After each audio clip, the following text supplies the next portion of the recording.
kelompok dosen Universitas Gunadarma menyelenggarakan kegiatan edukasi bertema pengenalan konsep basis data dalam mendukung pengelolaan surat pada manajemen kantor yang dilaksanakan di SMK 13 Yadika, Bekasi.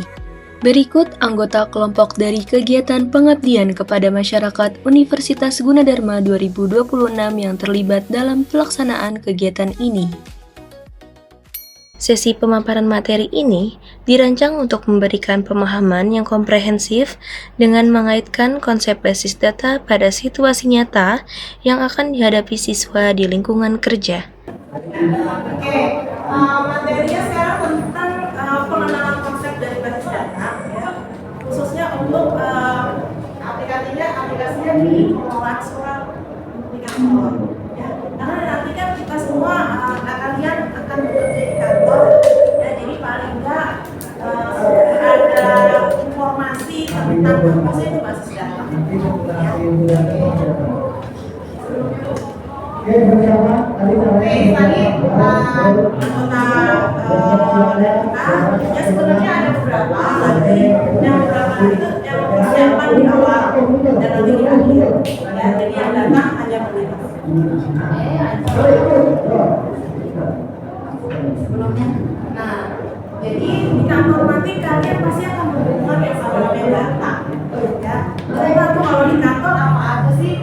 Ya, ada data pegawai, ada data surat, ya, kemudian ada data keuangan, data inventory, banyak. Dan ini mungkin hanya sebagian. Jadi tergantung nanti kalian akan kerjanya di mana, gitu kan ya? Nah, yang cukup. Oke, nanti kalau kita mau lihat tadi kalau misalnya datanya itu dari pegawai, yang dimaksud data pegawai itu apa aja yang disimpan? Ya, jadi ada nama pegawainya, ada nomor pegawainya. Mungkin kayak kalian di kelas ada nama siswanya, ada nomor siswanya, ada alamat materinya, mungkin ada bukunya juga, ada nomor rumah, ada nomor telepon, ada informasi data fungsi siswa. Dan ini pegawai ada jabatan gaji dan sebagainya, ya. Kemudian kalau datanya itu surat dan dokumen, biasanya yang kita simpan itu adalah tentang surat masuk atau surat keluar, tanggal suratnya, siapa pengirimnya, siapa yang berdisposisi, nanti harus kemana dikirim lagi kemana suratnya, dan tentang surat, ya. Dan kalau misalnya data pelanggan, oke. Nah, sekarang kalau yang mungkin sudah ada beberapa yang sudah menggunakan basis data, tapi ada juga yang belum, yang istilah kita di sini bilangnya manual, ya. Dan biasanya coba kalian bayangin ya, kalau kalian kerja di kantor, terus surat itu kan pasti akan masuk setiap hari. Kalau mungkin kantornya kecil, yang tadinya 1-2 surat, ya pasti kita akan simpan ya. Kasih, ya, atau mungkin di kabinet, imam, ya, atau bisa juga kita lihat catat di buku lah, saat tanggal sekian, dari siapa, perihalnya apa, gitu ya, disposisinya kemana, ya. Nah sekarang kalian bayangin lagi, kalau misalnya kantornya sudah besar, taruhlah kayak Bank Mandiri, gitu, besar banget ya. Dari Indonesia sampai ujung Indonesia lagi, banyak kantornya, pegawainya banyak. Ada surat penjualan datang terus, setiap hari mungkin bisa ribuan. Ya. Nah, kalau istilah masih pakai sistem manual, bisa kalian bayangin, kira-kira ada apa itu mesinnya?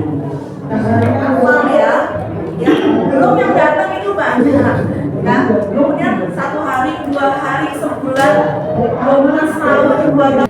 Tradisional kita dalamnya lagi. Jadi misalnya ada SMA nih, kayak kita lah, ada tata usaha, ada guru, tata usaha itu si usernya atau karyawan itu dia akan bikin laporan atau mungkin dia pakai program, terus itu data-data yang dia pakai. Programnya dipakai program aplikasi namanya A misalnya. Kemudian si guru ini dia juga bisa mengangkat nilai, dia juga pakai data siswa, pakai data nilai, dia pakai tapi program aplikasinya B, karena kan beda-beda ya. Jadi kita lihat di sini di tradisional datanya bisa double, Kemudian programnya juga beda-beda. Ya. Jadi kita sampai jam berapa begitu? 11.30. Ya. Jadi sekarang masuk perancangan. Nah, artinya perancangan basis data itu apa? Artinya kita harus merancang si tempat untuk ini harus kita rancang. Jangan sampai lemari kita itu misalnya isinya lokal semua, ya. Tapi ukurannya mungkin besar-besar, jadi ngabisin tempat sebenarnya nggak efisien. Jadi kita benar-benar harus merancang. Kalau saya mau nyimpan yang novel, ukurannya berapa sih? Sekian kali sekian. Oh berarti ada hotel. Kalau orang harus lebih besar, orangnya size-nya segini. Jangan sampai semuanya ukurannya sama begitu orang dimasukin ke tempat komik. Nanti beton, ya, itu ukurannya malah berikut-ikutnya kecil tuh disimpan. Nggak usah. Ya. Atau kebalikannya komik, tapi kita bikin space-nya space orang, buang-buang tempat, buang-buang memori kan di storage sayang, ya. Nah, jadi rancangan basis data itu juga supaya kita tahu data apa yang kita masukin. Jangan sampai misalnya data surat menyurat, lemari surat menyurat, tapi di situ masuk misalnya data karyawan, beda tempat, beda lemari. Ya, karena itu lemari untuk surat menyurat. Kalau data karyawan mungkin kita bikin lemari lagi, bikin basis data baru, basis data kepegawaian misalnya. Dan isinya data pegawai, mungkin data dia pendidikan dia, jangan digabung sama lemarinya. Makanya kita harus merancang lemarinya, ya supaya datanya rapi, mengerti, kerjanya jadi percakapan. Ya.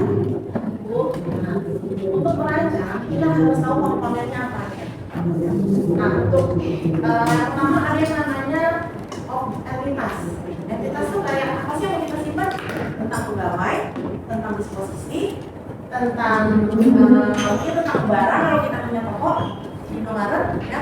Indomaret yang mau kita simpan misalnya ada barangnya, ada suppliernya, ada karyawannya, itu kita temuin dulu. Ya itu atribut. Atribut itu adalah informasi tentang si barang itu tadi. Misalnya siswa itu entitas, ya. Nah yang mau disimpan dari siswa ini apa? Namanya, nicknya, alamatnya, itu atribut tuh. Ya siswanya entitas. Kalau ciri-cirinya itu adalah atribut. Kira-kira nih, kalau barang di Indomaret, entitasnya barang, kira-kira atributnya apa? Yang kita simpan informasi tentang apa dari barangnya? Jumlah barangnya, nama barangnya, harga barangnya. Nah, kualitas boleh. Jadi artinya sudah paham ya, mana entitas, mana atribut. Ya. Kalau misalnya siswa, kan tadi yang kita simpan namanya, alamatnya, apa ya? Kalau saya mau nyimpen, kan itu tentang informasi tentang siswa kan ya? Kalau saya mau nyimpen warna kulitnya, jenis rambutnya, warna retina matanya kan informasi tentang siswa. Boleh, kenapa? Tidak hanya teori, para siswa juga mendapatkan kesempatan untuk mempraktikkan langsung konsep basis data yang telah dipelajari. Dipandu oleh tim dosen, sesi praktik ini memberikan pengalaman nyata kepada siswa dalam merancang dan mengelola data secara terstruktur sebagai bekal digital yang relevan di masa sekarang.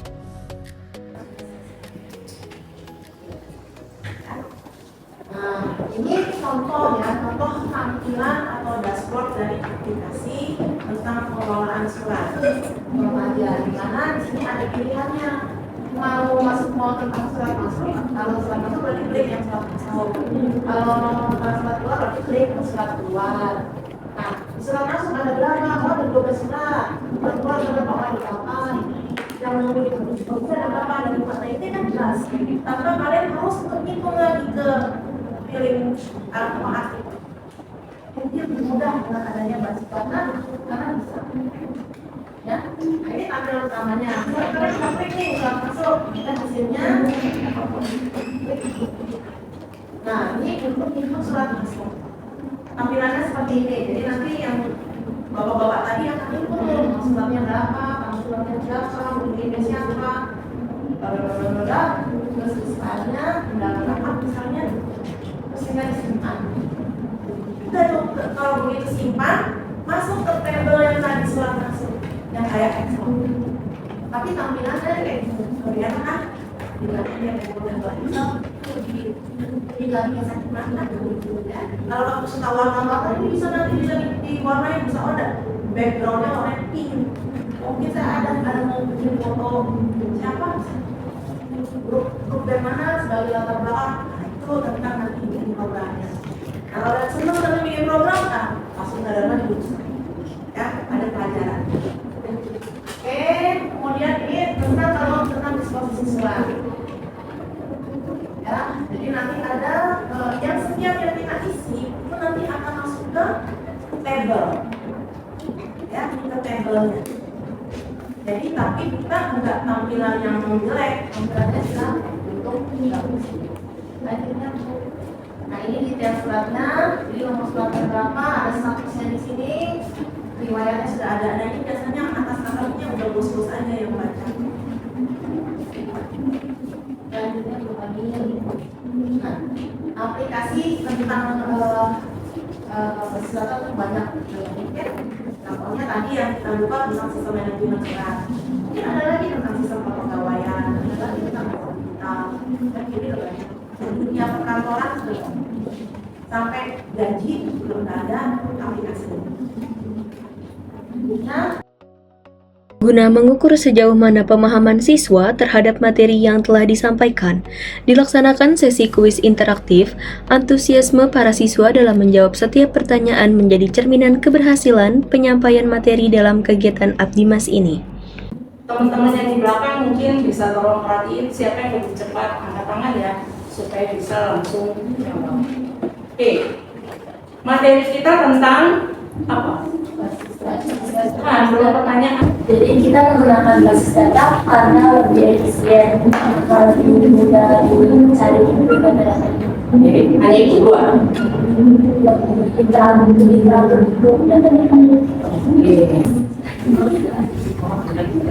Atribut itu kata lain dari field, ya kan? Yang ada Andi, ada nama, ada tulis kelamin. Yang isinya 001 Andi terus ada kursi. Mas, data yang ada di depan, data yang ada di kantoran. Itu benar juga. Ada yang mau nambahin? Ya. data masuk. Oke, sekian dari kami. Saya Ibu Dewi Talindi, Ibu Oni Ali, Ibu Almedi Ridwan, Pak Fahmi dan Ibu Emelika. Mohon maaf apabila ada yang kurang berkenan. Saya ucapkan terima kasih. Wassalamualaikum warahmatullahi wabarakatuh. Waalaikumsalam.